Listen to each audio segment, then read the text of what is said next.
la malo mani juru mani jomila bano awaka e galula juru fola kambe tumaro.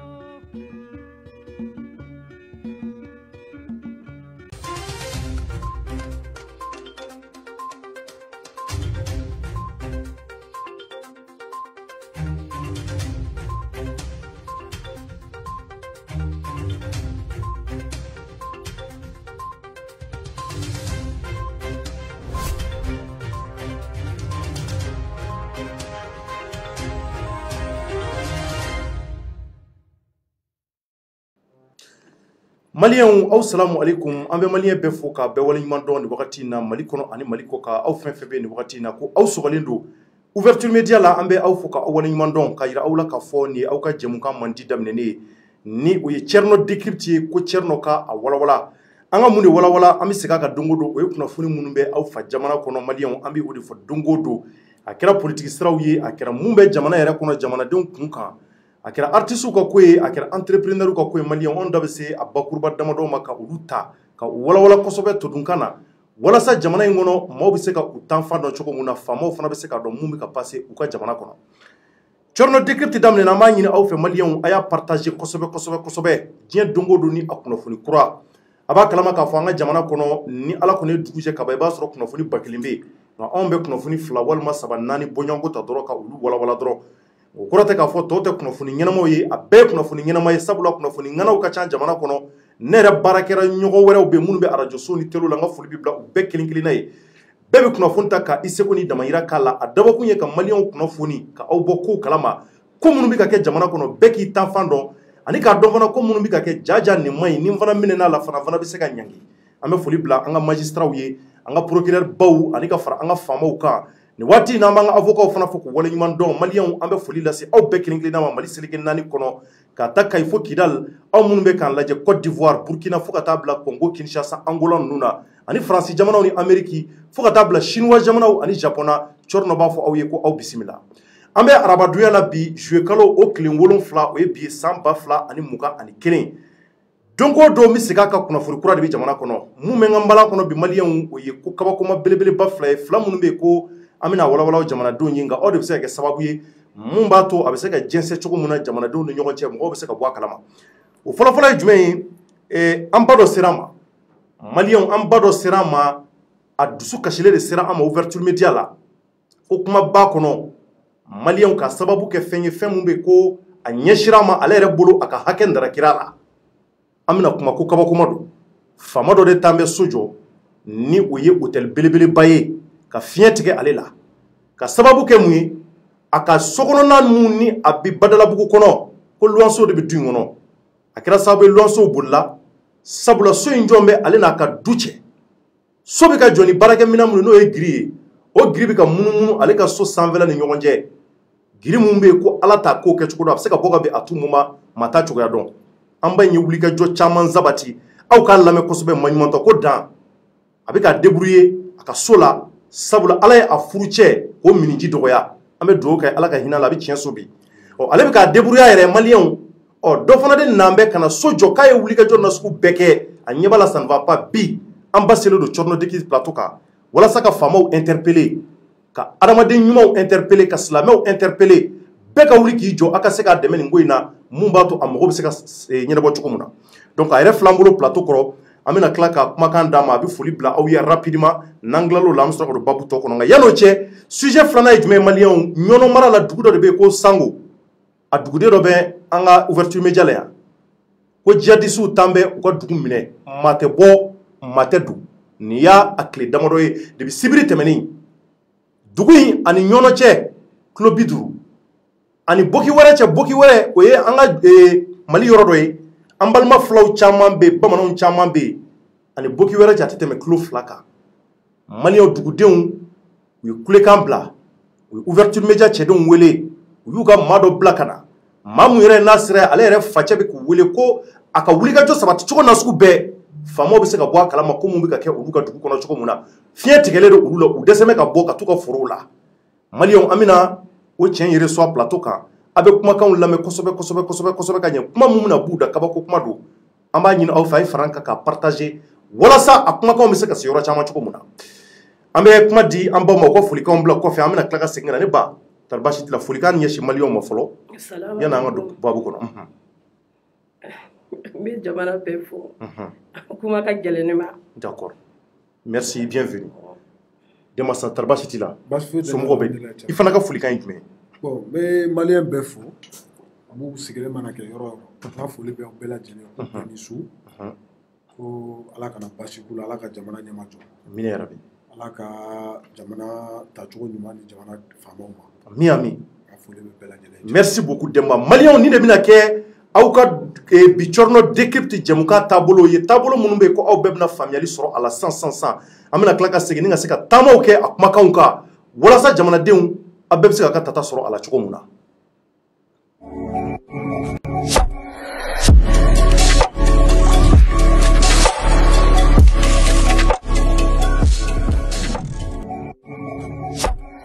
Intense Love, le nouveau parfum pour hommes et femmes by RJ Cosmetics.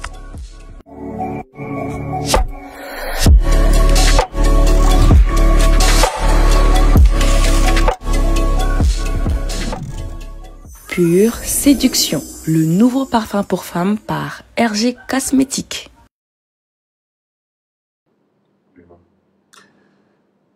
O tɛmɛnen kɔfɛ ka bɔ yen an bɛ don sujet kɔnɔ an b'an ka sponsor baw fɔ k'u waleɲuman dɔn W7 an ka foli bi bila a baarakɛla kelen-kelenna bɛɛ a minbagaw ani a feerebagaw an bɛ foli lase Yara Oil fana baarakɛlaw bɛɛ ma o mun ye taji ye an ka jamana taji don an b'a baarakɛlaw fo Mamadu Yara a n'a ka cɛdenw an ka foli bi bila u ye nin waatinin kunkurunin na an bɛna don babu kɔnɔ hali bi a ye dɔ fara partageli kan n bɛ segin kɔrɔ fɔ kan an ba minnu ni a filan kɛrɛfɛ a sera an ma Ouverture Media la maliyɛnw k'a fɔ ko kɛra a la ko mun bɛ ko a bɛ fɛ ka kuma kan ko jamana kɔnɔ ale hakili la bɛɛ n'i ka hakɛ don ale hakili la k'a fɔ jamana in kɔnɔ n'i kɔni ye wulikajɔ sabati cogo na sugu bɛɛ la i bɛ taa sira na sugu bɛɛ kan ni ɲɛnabɔli ma k'a la a bɛna media ka kuma mun b'a bolo k'a lase sabula media ye bɛɛ ta ye bɛɛ jɔyɔrɔ ka bon media kɔnɔ wa bɛɛ bɛ se k'i ka kumakanw lase kumakan laseli kɔfɛ faama ɲumanw bɛ bɔ a kalama Ala ka maa ɲumanw bɛ bɔ a kalama olu bɛ se ka wulikajɔ sabati cogo min na ni ka se ka ko tiɲɛ ka se ka u ɲɛɲini o sababu la an ba a b'an bolo kɔrɔ yan a ko a ka so maliyɛnw so mun ni a b'ale bolo a mɛnna a furucɛ ko o fatura ni ka se ka so in to a bolo ale b'a dayirimɛ de ɲini so in na sabula mɔgɔw de bɛ so kɔnɔna in kɔnɔ maa minnu bɛ k'u lojolen don kalo mana sa u bɛ wari sara ale ye nka a maa tila bɛɛ y'a yɛrɛ ɲini ka bɔ so kɔnɔ ka sababu kɛ ko so dɔ bɛ ka jɔ ale da la ale ye wulikajɔ na sugu bɛɛ k'a la walasa a bɛ se ka bila a ka hakɛ kɔnɔ cogo min na a ko ɲɛma sɔrɔ a la o so in kuma bi o yɔrɔ nɔ bi maliyɛnw bɛna ɲɛsin ba ma ka se ka don ko daminɛ na k'o fɔ an ye n'an tilala Dɛma fana b'an kɛrɛfɛ yan Dɛma bɛ se ka mun fara ka sabula ale fana ye wulikajɔ caman sabati ni ka taa sariya bolo caman na a ko labanna cogo jumɛn an bɛna o de lamɛn ne ba ko in yɛrɛ a daminɛna cogo jumɛn exactement i bɛ se k'i da se a nafamaw ma wa? Ko fɛn na n ka daminɛna cogo ye ne wuli an ka so dɔrɔn fɛn ko n bɛ taa Badabugu. E wuli i ka so k'i bɛ taa Badalabugu? Awɔ n fɛn ko n bɛ taa fɛn in lajɛ yɔrɔ in lajɛ ne taara a sɔrɔ yɔrɔ in bɛ ka jɔ. I taara sɔrɔ yɔrɔ in bɛ ka jɔ? Awɔ yɔrɔ bɛ ka jɔ ne bɔra ka fɛn ɲininka ka mɔgɔw ɲininka n ko jɔn de bɛ ka yɔrɔ jɔ. D'accord. n ma kun ni jusi sɔrɔ a la. I taara ɲɛɲini ko jɔnni bɛ ka yɔrɔ in jɔ i ma kun ni ju foyi sɔrɔ a la? Awɔ n ma kun ni jusi sɔrɔ a la ne taara so. Fɛn ne taalen so tuguni tile 2 tile 3 ne tilala ka taa ne taara cɛ fɛn fɛ yen a tɔgɔ yɛrɛ nafo fɛ yen ne taara kuma in bɛɛ ta k'a fɔ nafo ye fɛn nafo ye ne dɛmɛ. Nafo ye i sigiɲɔgɔn dɔ ye? Awɔ sigiɲɔgɔn dɔ. I sigiɲɔgɔn dɔ don ale kɛra an ka Mali minisiri ye ka tɛmɛ o tɛ yan i taara kuma de ɲɛfɔ ale ye ko dɔ bɛ ka so jɔ i ka so kɛrɛfɛ a bɛ ka kɛ sababu ye ka tiɲɛni don i kun. Awɔ sisan ne taara i n'a fɔ i ye ne jaabi ne taara so tile dama na fɛn ne wele nafo ne wele ne taara fɛn nafo fɛ yen n k'an taara mairie fɛ yen. K'a taara maire fɛ yen? Awɔ n k'an taara maire fɛ yen n ka ma kun ni jusi sɔrɔ maire ka kuma na sisan nafo ko n'o don ko ne ka n jɔ fɔlɔ fɛ k'ale bɛ taa kuma minisiriw fɛ. K'ale bɛ taa kuma sanfɛmɔgɔw fɛ? Sanfɛmɔgɔw fɛ sisan n k'an taara yen nɔ fe nafo ya taa fɔ fe ne t'a fɔ cɛ y'a taa fɔ bɛɛ y'a taa fɔ kori n bɛ minisiri fo fe minisiri ye hɔrɔn de hɔrɔn do d'accord sisan kalo kelen a tɛmɛna fɛnw nana papiyew nana fɛ papiyew nalen fɛn cɛ y'a signé ko yɔrɔ in kan ka ci a tɔgɔ fo ne ka yɔrɔ jukɔrɔ dɔɔnin ko yɔrɔ in kan ka ci f'e ka yɔrɔ jukɔrɔ dɔɔnin jukɔrɔ donc o papiyew kun nana k'a ka bolonɔ bila la bɛɛ y'i bolonɔ bila la awɔ an san ko kelen fɛn cɛ in welela ka dɛsɛ cɛ ma na a wulila ka dɛsɛ a ma na a ma na jɔnni sotigi ya awɔ sotigi in yɛrɛ an san ko kelen don dɔ fɛn minisiriw ni mɛriw ni fɛn bɛɛ n'an taara ɲɔgɔn fɛn a to Balabugu yen nɔ yɔrɔ n'an taara ɲɔgɔn sɔrɔ yen nɔ. A bɛɛ taara ɲɔgɔn sɔrɔ Badalabugu. Awɔ. Maires ni i sigibaw ani e yɛrɛ. Ani ne yɛrɛ an bɛɛ on kɔni fɛn n ko don kɔni n ko cɛ in yɛrɛmana. O don fana aw m'a ye. A m'a ye. Walasa fura tun bɛ se ka sɔrɔ a cogo min na. Awɔ fɛn kumana cɛ ninnu kumana fo bi. Ɲɛ ma sɔrɔ a la. Nka n dɛsɛra dɔrɔn ka ɲɛ bɛrɛ yɛrɛ sɔrɔ a la. Ani sisan cɛ o waati joli bɔ? A bɛ san kelen bɔ wa? A kan k'o bɔ ten dɛ. A kan k'o sɔrɔ. A kan ka san kelen bɔ. Donc nin y'a san kelen ye. Malgré que l'ancien ministre ni o ye Nafo o y'a seko kɛ ka i dɛmɛ a taara mairie la i ka kuma y'a jira k'a fɔ ko a yamaruya kun tigɛra ko ka yɔrɔ in ci ka bɔ i ka yɔrɔ kɛrɛfɛ parce que ko a donni ka hakɛ kɔni i m'o de fɔ wa? Awɔ. Nka o mun kɛra ni bolonɔ bilala la ɲɛ fosi ma sɔrɔ a la. Ɲɛ foyi ma sɔrɔ a la. Ɲɛ foyi ma sɔrɔ a la walayi. Fɛn yɛrɛ wula yɛrɛ a tɔgɔ Nafo yɛrɛ wula isa. A wula ko kama. A wula kama kori a ma ɲɛnabɔ fɔlɔ. A ma ɲɛnabɔ. Fɛ don dɔ cɛ ye ne wele sotigi yɛrɛ ye ne wele ko k'ale maraka ye ko ne ye jɔkaramɛ ye sisan ko fɛ k'an ka bɛn kuma kan awɔ k'ale ye silamɛ ne ko n fa ko n'an bɛɛ ye silamɛ de n ye nin yɔrɔ in jɔ n y'a yira de ne cɛ de banna min cɛ ma ban ni yɔrɔ in kun tɛ se ka jɔ. E ko parce que k'a y'a yira la k'i cɛ fatura. Awɔ. Ko sinon ni cɛ tun ma fatu ni yɔrɔ in tɛ se ka jɔ. A tɛ se ka jɔ. Aw ka so kunna. An ka so kunna. Ko ayi fɛn ko tɛ ne ko n k'a ma n ko kuma tɛ ne ni e cɛ. N ko n y'a mɛn kɔni n k'i ye bɛɛ san n k'i tɛ se ka ne san. N ko tant que ne cɛ ye kumakan mun fɔ n ye ka taa da. I cɛ ye kuma mun f'i ye ka taa da kaburu kɔnɔ. Walahi ni ma dɛsɛ ne fana b'a kɛ fo n ka taa sɔrɔ yen don min na. D'accord. Donc a tɛ tɛmɛ nin kan. Donc parce que ko in aw taara n'a ye bolo caman kan i y'a fɔ cogo min na i y'i seko kɛ. An bɛna kuma tɔ to Demba bolo nka yan'o cɛ maliyɛnw an ye vidéo kunkurunin mun ni a taara so in da la aw ka a furanjɛ la parce que problème ye mun ye ale ka wuli ka jɔ a ko so in a bɛ ka jɔ ani ale ka so a tɛ tɛmɛ yɔrɔ kunkurunin kan Demba bɛna tila ka don a la k'a walawala bon en même temps a ko k'a ka wuli ka jɔ ye mun ye ko in na ale bɛ fɛ faamaw ka a dɛmɛ ale bɛ fɛ faamaw k'a ka hakɛ fɔ a ye ko in kan ale tɛ se k'a dɔn ale ka so jɔmɛ yɔrɔ in na a mɛnna maa dɔ nana so jɔ yen waatini dɔ kɔnɔ o tigi ka so jɔtɔ giri jamanja de bɛ so in mun na k'a bɛ ka munumunu maa minnu bɛ so kɔnɔna in na u bɛɛ y'u yɛrɛ ɲini parce que giri in ka jan cogo min na aw hakili b'a la ala ka hinɛ karamɔgɔ bɛɛ fɔ la ka karamɔgɔ bɛɛ fɔ ninnu to Makan giri mun bɔra ka bɛn u ka k'u to seli la o giri kelen de don o giri ɲɔgɔnna de don c'est à dire que giri ni o danfaraba t'u ni ɲɔgɔn cɛ maa minnu bɛ so kɔnɔ est ce que mɔgɔ b'a dɔn giri in bɛ munumunu na a bɛ se ka bɛn wa a tɛ se ka bɛn wa jɔnni b'o dɔn a bɛ ka munumunu maaw dalen kunna so kɔnɔna na n'i dun wulila ka bɔ so kɔnɔna na i b'i ka so i bɛ se ka munumunu ka tagama ka taama i ka so kɔnɔna na o tɛ wa ka t'i sigi yiri sumaw la ka wuli ka taa ji min fiɲɛ na i bɛ se k'olu bɛɛ kɛ mais n'a fɔra k'a fɔ nin ko in bɛ ka kɛ ale ye wulikajɔ caman k'a la fo bi k'ale ma ɲɛ foyi sɔrɔ a la k'o ye ale dabali ban an ba ko ten nka maliyɛnw an b'a ɲini aw fɛ a ye kare danfara lajɛ ale ka dimi bɛ yɔrɔ mun na a m'a fɔ ko parce que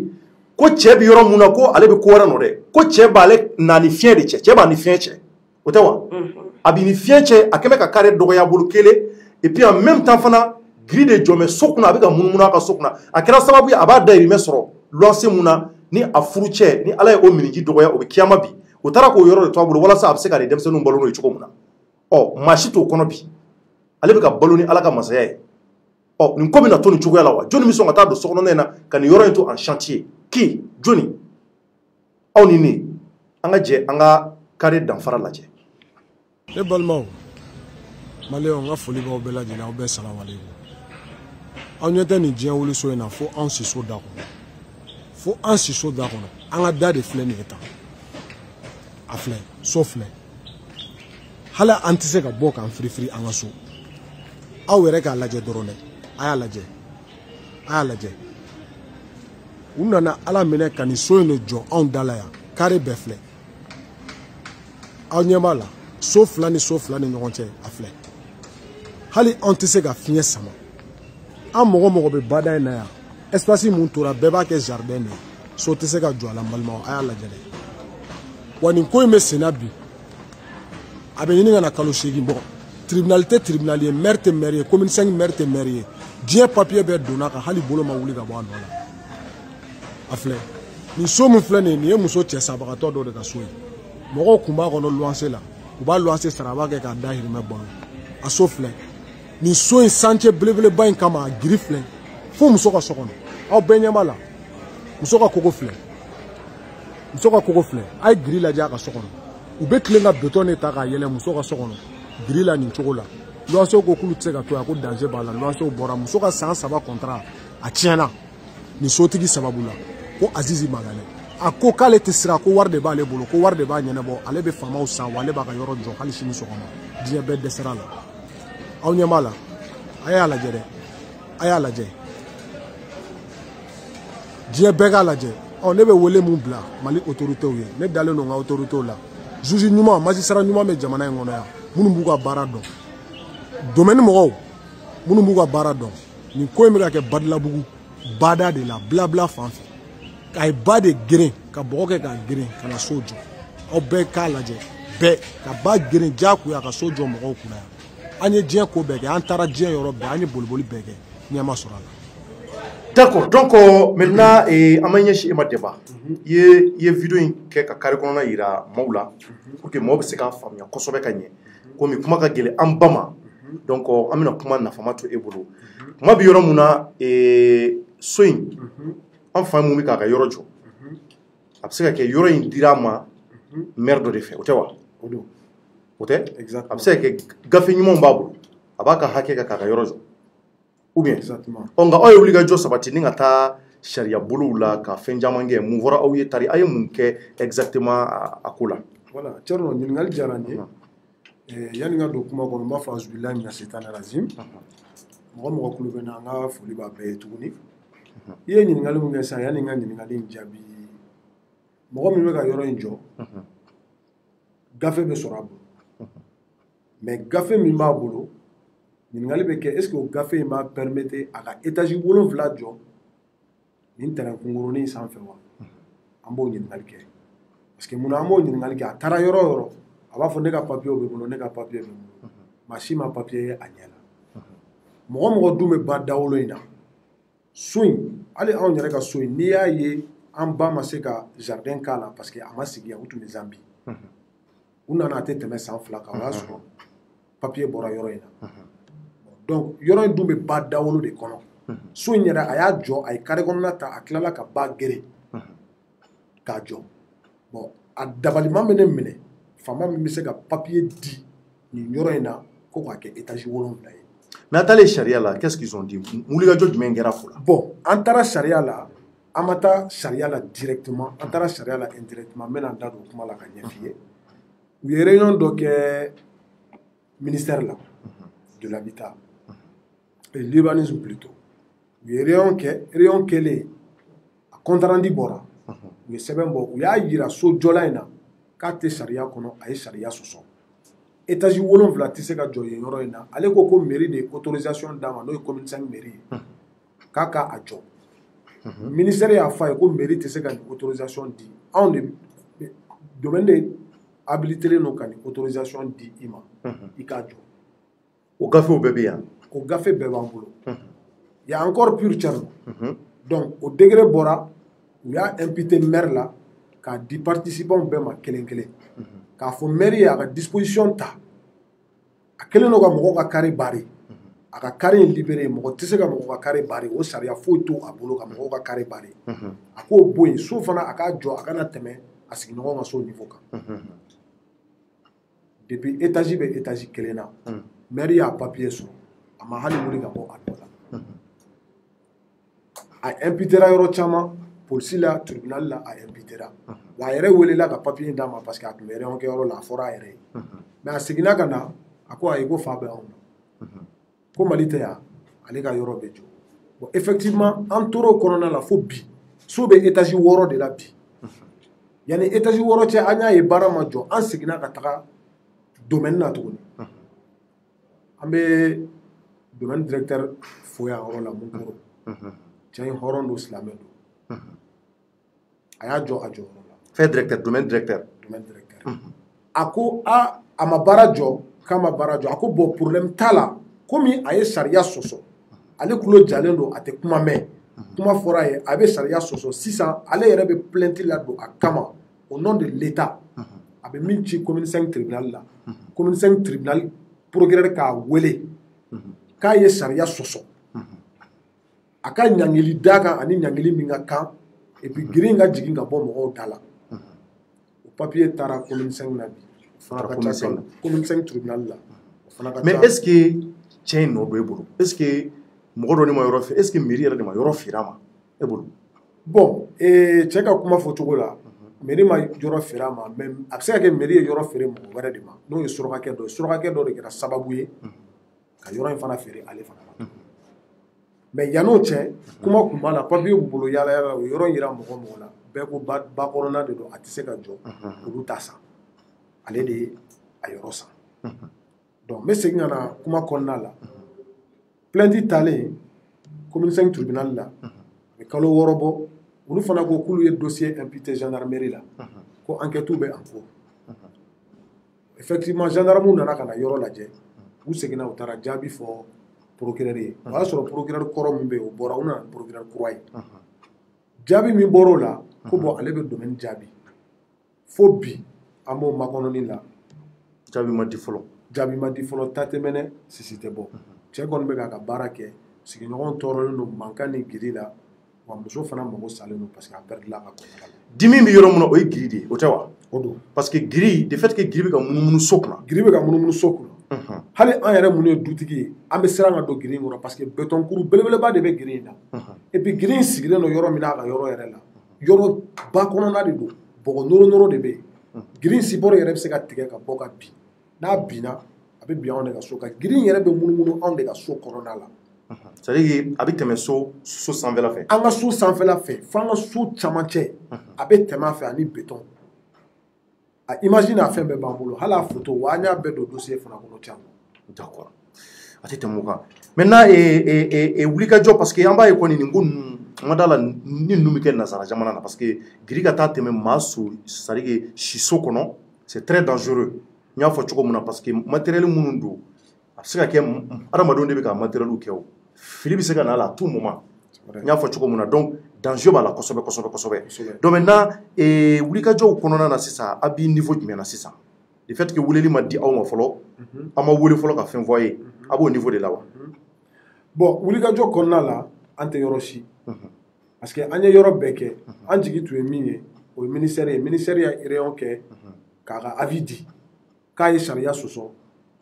domaine directeur Munkoro o y'a ka avis di k'a ye sariya sɔsɔ yɔrɔ in tɛ se ka jɔ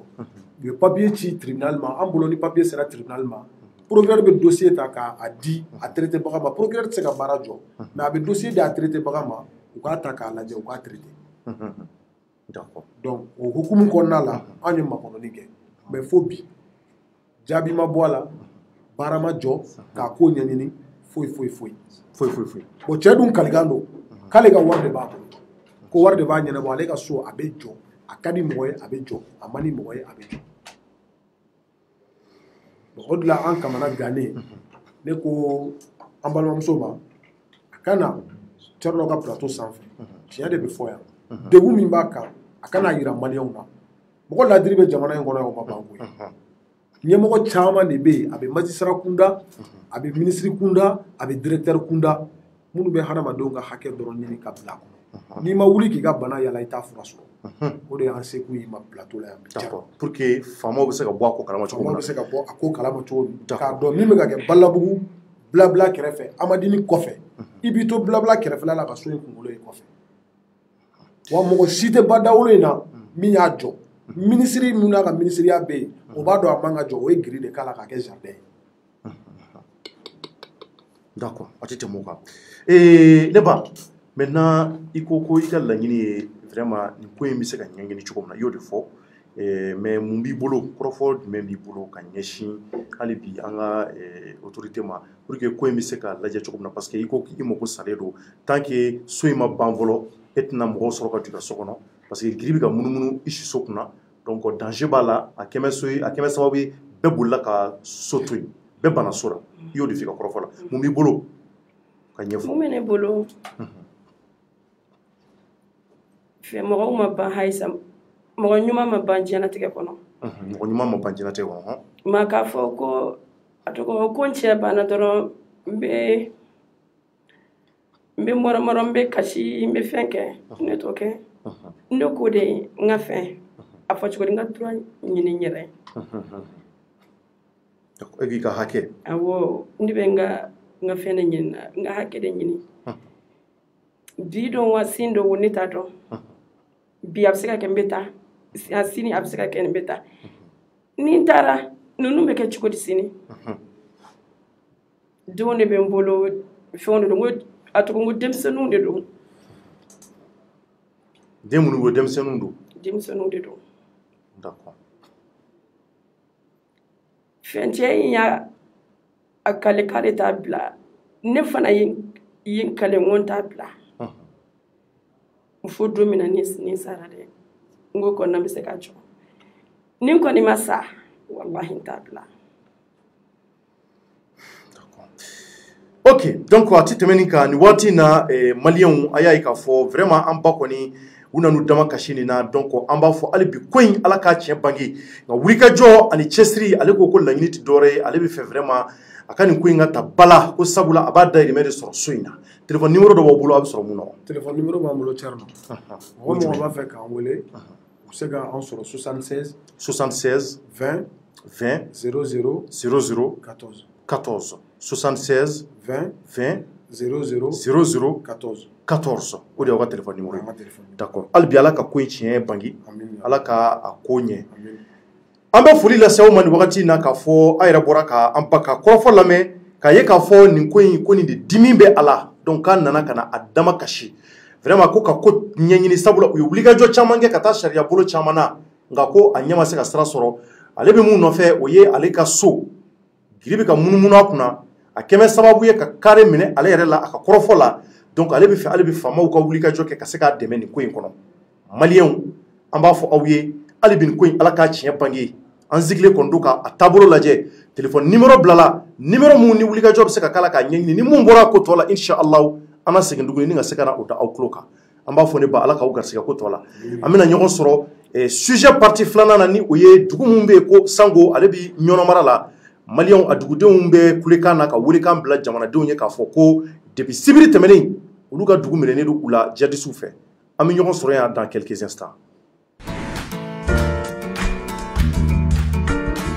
Bana peu peu awo aw ka dusukasi tajiko la bolimafɛn ko ta fan o fan o kɔni wa o bana pewu pewu yarawali nana ka maliyɛn bɛɛ lajɛlen lafiya esansi ɲuman gasoil ɲuman tulu ni bolimafɛn minɛn ɲuman bɛɛ lajɛlen sɔrɔ yɔrɔ yarawali de don yarawali la aw ka bolimafɛnw bɛ ko k'a jɛ k'a lahalaya bɛ jate minɛ k'a di masawura la i ta ɲɔgɔn fila ye o kɔfɛ a ma se k'i yɛrɛ sɛgɛn yarawali la i bɛ se k'i ka fɛnmisɛnnin santaw bɛɛ lajɛlen sɔrɔ wa sɔngɔ damatɛmɛ diya yarawali k'i dɛmɛ i ka taamaw la k'i nisɔndiya ka segin so.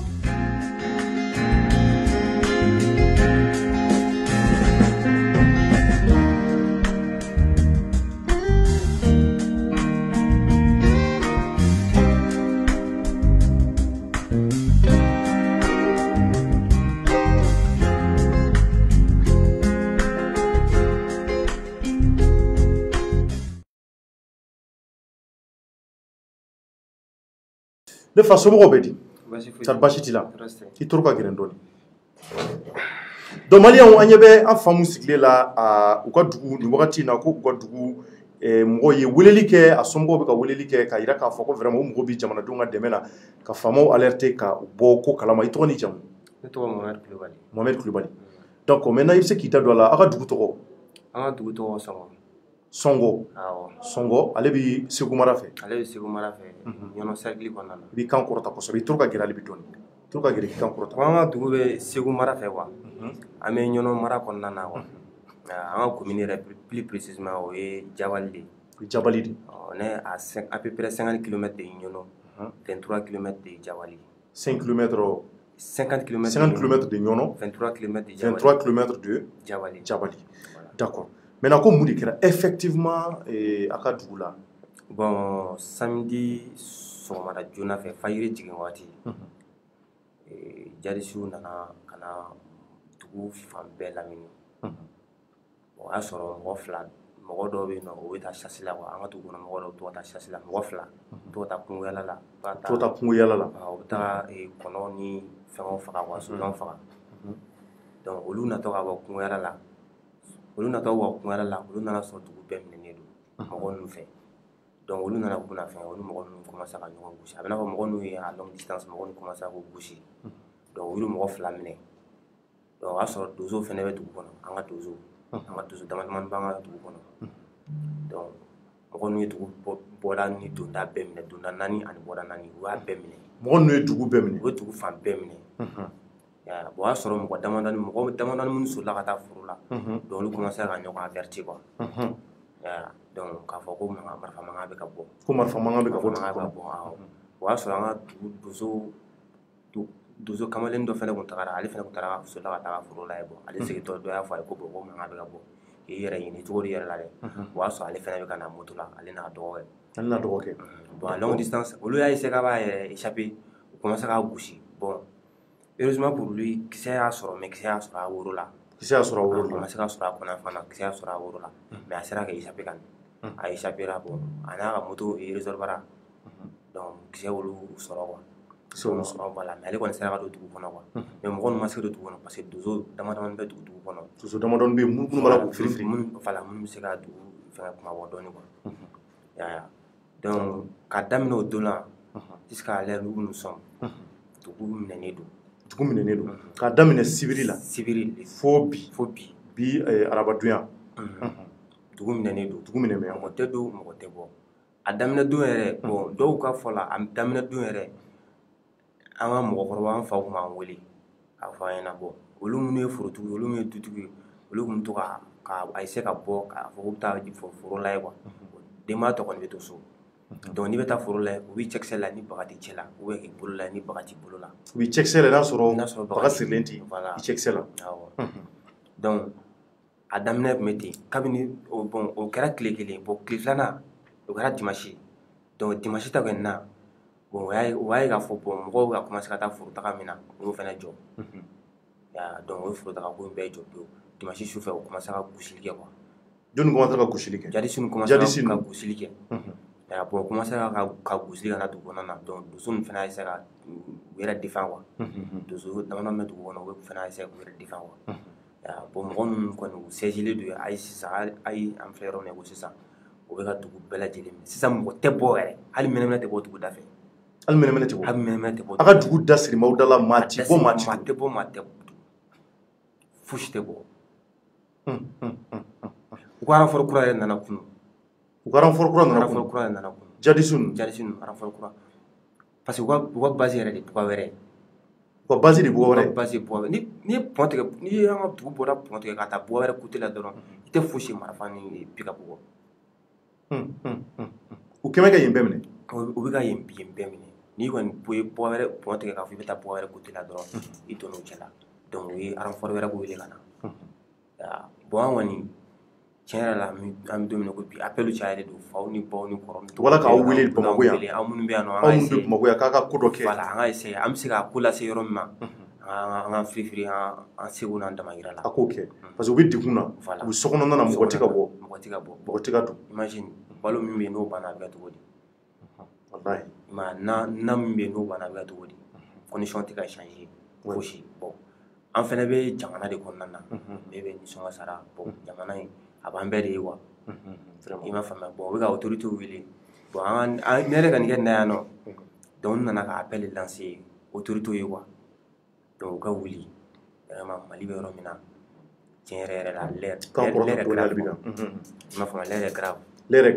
grave wallahi i kan kɔrɔta kosɛbɛ i kan kɔrɔ parce que mɔgɔw tulo t'i la quoi an ka dugu menacelenba yɛrɛ don mɔgɔ tɛ don mɔgɔ tɛ bɔ ani ɲɔnɔ cɛ 50 km ani Jawali fɛnɛ cɛ 23 km n'i bɔra Gunna dɔrɔn i bɛ bɛlɛdenni minɛ fo Sɔngɔ i bɛ tɛmɛ Jamela ka se Sɔngɔ ka se Sɔngɔ i m'a ye dugu minɛnen don pepe mɔgɔ tɛ don mɔgɔ tɛ bɔ accord ba u b'a fɔ o yɛrɛ ka prétexte ko accord banna parce que accord ko 1 mois banna un mois wɛrɛ fara kan o 1 mois fɛnɛ banna kɛlɛ wulila donc accord banna accord mun ni ɲɔnɔkaw cɛ voilà o ni au conseil islamique taara ni accord min accord kun ye 1 mois banna 1 mois wɛrɛ farala o banna sisan kɛlɛ wulila tuguni o de don donc accord ko kuma de bɛ yan accord ko kuma de kun bɛ yen donc o de bɛ jadisi ninnu da u bɛn n'o da voilà u bɛnna min kan o banna o wulila o fan bɛɛ minɛ aw ka yɔrɔ bɛɛ minɛ an ka yɔrɔ bɛɛ minɛ mais i ko k'i ka cɛkɔrɔba yɛrɛ kun y'i wele i ka cɛkɔrɔba yɛrɛ kun y'i wele ko a kun bɛ ka mun f'i ye tan a ye mun f'i ye téléphone na bon u yɛrɛ kamana gannen don yɔrɔ min na sisan kamana gannen don u b'i wele mɔgɔw b'i wele téléphone na olu tɛ se ka kuma ka ɲɛ sufɛ u b'i wele sufɛ u tɛ se ka kuma ka ɲɛ u b'u dɛn ka kuma i fɛ de parce que u bɛ ka sofurukun bɛɛ minɛ pick-up ni fɛn u bɛ ka sofurukun bɛɛ minɛ wala k'a bɛɛ minɛ hali n'i bɛ kuma téléphone na i b'i dɛn ka kuma n'i tila dɔrɔn i bɛ dɛn ka don so kɔnɔ i bɛ so kɔnɔ c'est pas garanti aussi parce que so min porte min tɔli porte don i kɔni bɛ yen en attendant i y'a ye donc an kɔni b'a ɲini faamaw fɛ u b'a essayer u ka taa dɛmɛ don sinon a ma ɲi dɛ sinon a ma ɲi vraiment an balimaw bɛ degun na Alajon ɲininkali dɔ b'i bolo ka tɛnku an balimakɛ la ok i ni ce e ko surasiw ni donso plutôt jadisiw ni donsow de ye kari kɛ ɲɔgɔn na an bɛ don min na i ko bi donso minnu tun bɛ ka dugu défend olu bɛ cogo di bon olu man ca olu kɔni bɛ dugu kɔnɔ ka bon olu ye dugudenw ye bon a kɛra cogo cogo la ni mɔgɔ nana k'a bɛna bin kan i seko ye min ye i b'a essayer k'o kɛ n bɛ fɛ ka dɔn o donsow bɛ hali sisan olu bɛ yen olu ye mɔgɔ damadamani ok donc mais est-ce que aw ka nin kuma in a y'a lase base militaire dɔ ma min ka sɔrɔ aw ka yɔrɔ la bon o k'u ye base militaire mɔgɔw wele mais k'u ma ɲɛba sɔrɔ a la k'u ma ɲɛba sɔrɔ a la olu ye kan jumɛn fɔ de ko dɔw ko ko a wulilen don dɔgɔfiri côté la k'u bɛ yen nɔ ko n'u bɔra yen nɔ k'u bɛ na yan côté la i ko k'i tɔgɔ Mamadou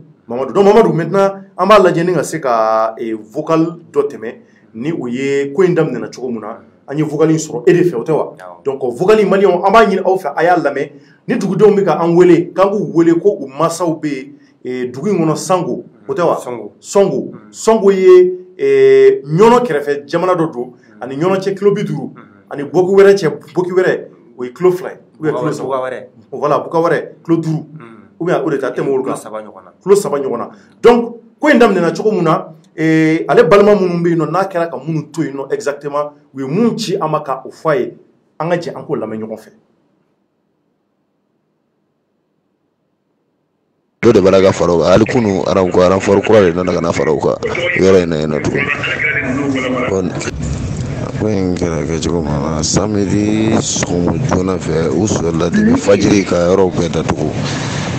buware fana kama ko datugu sisana fana kama ko datugu ani anw ni jabe fana cɛ kama ko datugu ani barikɔrɔ fana cɛ o fana datugulen don bon a don mɔgɔ ma sigi n'a ye mɔgɔ ma jɔ n'a ye an bɛ bali mun na sɔgɔma joona fɛ mɔgɔ bɛɛ yɛrɛ sɔgɔma joona fɛ nin wagati in na bɛɛ bɛ bɔ ka taa foro la sɔgɔma joona fɛ an bɛɛ bɔra an bɛ taa foro la bon sɔɔni an selen foro la bon o y'a sɔrɔ mayi ninnu fana sɔrɔla olu bɛ to ka taa kɔnɔ wɔlɔ ninnu faga sɔgɔma joona fɛ bon mayi ni dilakaw ka kamalen nin ko adama olu de taara ka taa k'u taa kɔnɔ faga la quoi bon olu to kɔnɔ faga yɔrɔ in yɛrɛ dɛ bon olu de minɛ yen nɔ k'olu gosi marifa la yen nɔ olu mɔgɔ 2 bon marifa mankan bɔlen dɛ an ka mɔgɔw donso minnu bɛ dugu kɔnɔ olu ko ko marifa mankan bɛ ka bɔ dɛ bon olu sɔrɔla ka Mamadu wele ko Mamadu ma ko n'a sɔrɔ i sera foro la ko i bɛ sira wɛrɛ ɲini i bɛ bɔ o fɛ ko parce que ko mugukan bɛ kɔfɛla fɛ olu y'o kuma fɔ mun ye mɔgɔ i kɔsegin o la k'a bɛna so parce que a y'a sɔrɔ mɔgɔ ma se foro la mɔgɔ i kɔsegin mun kɔ mɔgɔ ni boli na to la u y'a da don mɔgɔ de la parce que kɛmɛ gurupu de ye u y'a da don mɔgɔ de la mɔgɔ ye moto de bolo la n'a dɔw kɛ mɔgɔ ko dɔw kɛ masa kɔnɔ k'i da ne sanfɛ u dɔw kɛ i da mɔgɔ sanfɛ mɔgɔ de moto bolo la ka tɛmɛ fɔlɔ la filanan de a nana se olu de ma dɛ donc olu sɔrɔ ka gosi marifakɛ sɔrɔ ka moto réservoir sɔrɔ ka na mɔgɔ de woro sɔrɔ ka bɔ fɛn kɛra sɔgɔma fɛ samedi sɔgɔmada yɛrɛ fɛ vers 7h ni 6h 7h fo ka taa fɔ bi an filɛ don min na ko bi u bɛ o jɔyɔrɔ kelen la u ma fɛngɛ dɔ de b'a la ka fara o kan hali kunu aranfɔri kura de nana ka na fara o kan yɔrɔ in na yen nɔ tuguni hakili la bɔra ka samedi sɔgɔma joona fɛ u sɔrɔla jama fajiri ka yɔrɔ mugu kan de mɛn fɔlɔ donc bɛɛ y'a dɔn k'a fɔ ko wulila o tɛ mais donc aw ka dugu dɔrɔn de don wa walima dugu wɛrɛ minnu fana b'aw kɛrɛfɛ olu fana bɛɛ b'a la est ce que i y'o kibaruyaw sɔrɔ bon n ye kibaruya min sɔrɔ o y'an ka dugu dɔrɔn de ye aw ka dugu dɔrɔn de n y'o kibaruya de sɔrɔ dugu min b'an kɛrɛfɛ tiɲɛ yɛrɛ la n m'o kibaruya sɔrɔ parce que u ka fɔ la n'i ye pɔn 3 minɛ ne ye n'u kɛlen ka a tɔgɔ an ka dugu donda pɔn 4 donda 4 minɛ a bɛ i n'a fɔ u tɛ fan wɛrɛ fɛ u tɛ dugu kɛrɛfɛ dugu tɔw la bon an ka mɔgɔ y'a fɔ cogo min na a b'an ka dugu dɔrɔn de concerné a b'aw ka dugu de concerné voilà mais taru ma mɔgɔ kɔni jogin u ma mɔgɔ faga k'u ye mɔgɔ 2 minɛ ka taga n'u ye u ye mɔgɔ 2 minɛ ka taa n'u ye u ye mɔgɔ 2 minɛ olu ye 2 minɛ ka taa n'u ye olu minnu tagara kungo yɛrɛ la sɔgɔmada joona u y'olu de minɛ voilà u y'olu segin olu de minɛ quoi u y'olu ɲɔgɔn gosi quoi bon a bɛ n'a fɔ n t'a dɔn cayara olu ye wa ou bien u y'u jɔ ka tila k'u minɛ ka taga n'u ye ma dɔn donc kibaruya ma dɔn o la fo sisan u kibaruya fosi ma dɔn d'accord a ti tɛmɛ nin kan Alajon i bɔra ka kɔrɔfɔ min dɛ maintenant an ka jamana kan ka wulikajɔ jumɛn kɛ nin ko la e yɛrɛ bolo mun kan ka kɛ sisan pour que ka na n'u ma joona joona secours la parce que u y'a fɔ cogo min na u bɛ jamana de kɔnɔ bon jigi wɛrɛ fana dun t'olu ye lakanabaw k'o tɛ donc u ko k'u ye alerte de kɛ kosɛbɛ u mago bɛ a la hali bi k'ale kunnafonidilaw bɛɛ k'i jɔyɔrɔ fa la vraiment faamaw ka bɔ a kalama k'a fɔ jihadistes kɔni taalen don u daga don u ka dugu la nin waati in na maa ti bɔ maa ti don dugu munumununen don ni jihadistes o tɛ wa i m'o de fɔ wa ko dugu de munumunu bɛ ni jihadistes ye nin waati in na marifaw b'u bolo wa mun yɛrɛ y'an dabali ban an ɲɛ b'an ka Mali yɛrɛ sɔrɔdasiw ka mobile dɔ don an da don y'o sɔrɔ cogo o fana b'u bolo sabu ka yala n'o ye donc maintenant mun bɛ bolo nin ko in na k'a fɔ i hakililata ye mun ye ok hakililata ye min ye le fait que sɔrɔdasiw ka mobile sɔrɔ olu bolo cɔrɔnɔ o tɛ mɔgɔ dabali ban d'autant plus que an b'a dɔn an ka sɔrɔdasiw ye attaques caman ils ont été victimes de beaucoup d'attaques a caman na i bɛ sɔrɔ minɛnw perdur'u bolo mobiliw perdur'u bolo ainsi de suite donc ni dun ye kɛlɛkɛla ninnu lajɛ minnu bɛ ka kɛlɛ kɛ ni silamɛya tɔgɔ ye i bɛna ye k'a fɔ ko u bɛɛ liélen don peut-être souvent groupe bɛ différer mais i b'a sɔrɔ u bɛɛ liélen don u bɛ taa ɲɔgɔn ka renfort la pour que ka se k'an ka sɔrɔdasiw bila déroute la cogoya min na donc o kɔfɛ n'i ye nin situation lajɛ a bɛ mɔgɔ lasiran a b'i siran a b'i siran a b'i dabali ban fana a b'i siran cogo di a b'i siran est-ce que an bɛ ka to ka kuma kɛrɛnkɛrɛnnenya la e ka plateau in kan ani OM live ninnu kan ouverture média ka fɛn fɛn na an b'a fɔ ko gouvernement ka priorité kan ka kɛ sécurité ye an b'an yɛrɛ ɲininka est-ce que u ɲɛsinnen don o ma parce que n'a ma ɲa jamana kɔni jamana tɛ yen nɔ ni lakana tɛ o lakana kɛbaga ye sɔrɔdasi minnu ye ne bolo hali ni o y'a sɔrɔ sɔrɔdasiw bɛ yɔrɔ wɛrɛ ale y'a fɔ cogoya minnu na nin na dugu kelen bɛɛ de bɛ danger la u assiégélen don k'u la entourer mɔgɔ tɛ bɔ mɔgɔ tɛ don fɛn damadɔ don ni marifa bali m'i faga kɔngɔ ni minɔgɔ b'i faga donc ni o fɔra ne bolo o ye priorité de ye n t'a dɔn n'o y'a sɔrɔ u ye sɔrɔdasiw sɔrɔ walima ni sɔrɔdasiw y'u ka ɲɛmɔgɔw sɔrɔ a ko kɔni kɛra cogo min n b'a dɔn an ka nin émission in kɔni an b'an ŋaniya kɛ kelen ye k'a fɔ nin kɔfɛ situation bɛ se ka évoluer donc o kɔfɛ i bɛna ye n kɔ tuguni k'a fɔ ko u ye a fɔ ko accord min tun bɛ yen nɔ ni o tun bɛ o conseil islamique taara o négocier ko o accord banna o yɛrɛ mɔgɔ tɛ se k'o faamu parce que an b'a dɔn o accord tun signera Farabugu ta in de la pour que Farabugu siège bɛ se ka ban cogo min na mɔgɔ parce que n'i hakili b'a la Farabugu ta kɛra ɲɔgɔnna de ye donsow ye ville défend fo wagati jan donc a ma ɲa fo conseil islamique de wulila ka taga a fɔra k'an ka autorités à l'époque o ma se ka fosi kɛ a wagati la donc il a fallu l'intervention du haut conseil islamique pour que ka se k'o siège fɛnɛ lever cogoya min na bon o tuma an bɛ se ka ɲininkali min kɛ sisan ni mɔgɔ ninnu u bɛna kɛ de sa o conseil islamique mana taa kumaw fɛ u b'u retirer dɔɔni nka ni o accord banna u bɛ dugu wɛrɛ fara dɔ in kan parce que sɔngo farala farabugu kan bi supposons que ni o conseil islamique taara kungo fɛ i bɛ sɔrɔ ni o accord fɛnɛ banna kalo nata u bɛna dugu jumɛn de minɛ n'o fɛnɛ accord banna kalo nata u bɛna dugu jumɛn de minɛ fɛn damadɔ de don peut-être à défaut c'est-à-dire du moyen de sa politique il faut faire la politique de ses moyens o de ka wusa ni a ma ɲa an bɛ ka nin fɛn ninnu subi an ka an ɲɛsin dialogue national inclusif ma dɔrɔn cɔrɔnɔ o ko ka kuma maliyɛn bɛɛ fɛ ni mɔgɔ ninnu c'est vrai u bɛ ka min kɛ a man di an sinikun ye n'i miir'a la a bɛ nɔgɔ c'est-à-dire maliyɛn yɛrɛ fɔlɔ i b'i dabali ban n'a ye cogoya min i bɛ kule n'a ye cogo min i b'i yɛrɛ ɲininka mais o Mali taara yɔrɔ jumɛn mais pour sauver le peu qui reste peut-être n'an tɛ ka se ka an mago bɛ succès minnu na peut-être militairement hali n'o y'a sɔrɔ a bɛ ka kɛ n'an ɲɛ t'a la fɔlɔ ne bolo dialogue national inclusif min ko k'an ka kuma maliyɛn bɛɛ fɛ mɔgɔ mɔgɔ o kun ye maliyɛn u ka se ni mɔgɔ ninnu fana ma o conseil islamique ye premier pas kɛ o olu sera ka kuma farabugu siège wulila bon ne bolo an ka taga dɔrɔn an ka sigi ka kuma pour que sɔngo siège ka wuli dugu wɛrɛ ka na assiéger bilen maliyɛn ka se ka vie tranquillement parce que ni yɛrɛ siran fɔlɔ mɔgɔninfin faga ne a dan tɛ hali ni i bɛ appel gansan kɛ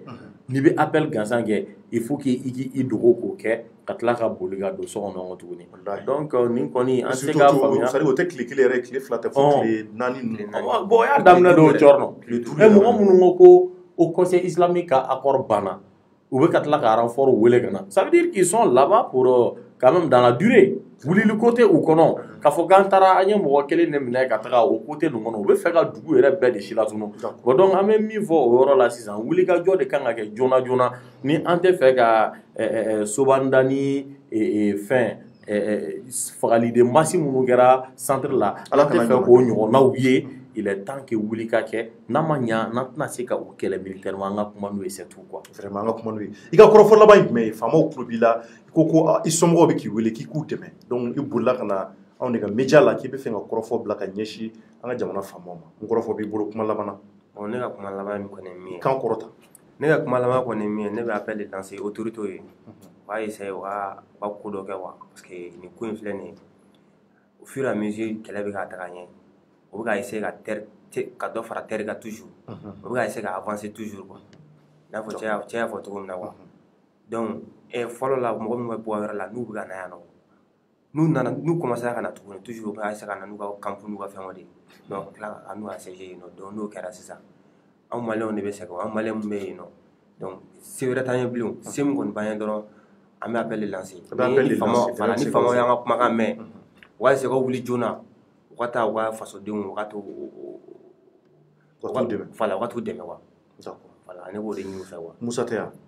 Mamadu merci an b'i fɔ k'i waleɲuman dɔn Ala jɔn b'i fana fɔ ka i waleɲuman dɔn vraiment hali bi an bɛ fara Mamadu kan k'a fɔ an ka faamaw ye nin yɔrɔ mɔgɔw kɔni ni o ye Sɔngokaw u ko nin ye depuis sibiri tɛmɛnen dimanche ntɛnɛn tarata araba sini alamisa ye u da sɔgɔ m'u da la maa si tɛ ka bɔ donc k'u b'a ɲini hali bi faamaw fɛ n'a sɔrɔ u t'a kalama u b'u labɔ a kalama u ka taa dɛmɛ lase u ma sabula ko bɛ ka taa cogo min na ni a sera dɔgɔkun kelen fila ma mɔgɔ bɛ commencer ka jɔrɔ baloko la donc Mamadu nana ni ka se ka n'o fɔ ka dɛmɛ lase balima minnu bɛ Sɔngo donc an b'a fɔ Ala ka fura sɔrɔ a la Ala ka wulikajɔ kan ni wulikajɔ min fana kɛra la an ka faamaw fɛ inshallah an b'o fana lase ni wulikajɔ fana ma k'a la dɔgɔkun kelen kɔfɛ fana an tɛna bɔ k'o fana fɔ tuguni donc an b'a fɔ Ala ka fura sɔrɔ a la an bɛ aw bɛɛ fo ka aw bɛɛ waleɲuman dɔn Mali kɔnɔ ani Mali kɔ ka cɔrɔnɔ ka foli bɛ bila a kanubaga bɛɛ kelen kelenna ye ani ouverture média lajɛbaw diɲɛ fantan naani fɛ an b'a fɔ ye vraiment Ala k'an to ɲɔgɔn ye hali bi ouverture média an bɛ yan bɛɛ kama maa ma bɔ maa la fantan ma bɔ faama la dɛsɛbaatɔ ma bɔ jurujuratɔ la ouverture média anw bɛ yan jamanadenw de kama an b'a fɔ hali bi Ala k'an ka jamana in diya Ala k'an bɛɛ kelen ma merci à toutes et à tous Ala ka dugu ɲuman jɛ au revoir.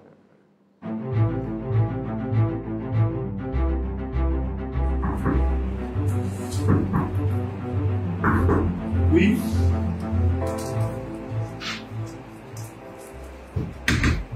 Bonjour, Charles. Bonjour, comment est-ce que vous allez? Monsieur Koulibaly. Ok, pardon. Monsieur Koulibaly. Sumɔgɔ bɛ yen baasi tɛ na sigiyɔrɔ bɛ na an ka kan kɔ mɔgɔ ka tun bɛ taa kuma fɔ kiri na Ni lamɛn sisan. Entreprise dɔ bɛ ne bolo tɔgɔ ko service. An ka baara ye denmisɛnnin tilala kalan na yala an bɛ se ka baara ka se ka cogoya min na ka se ka formation kɛ olu bɛ se ka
Alors, à partir de votre voiture, seulement 20 000 francs CFA par mois. Vidéoconsulte, sponsor officiel de votre sécurité.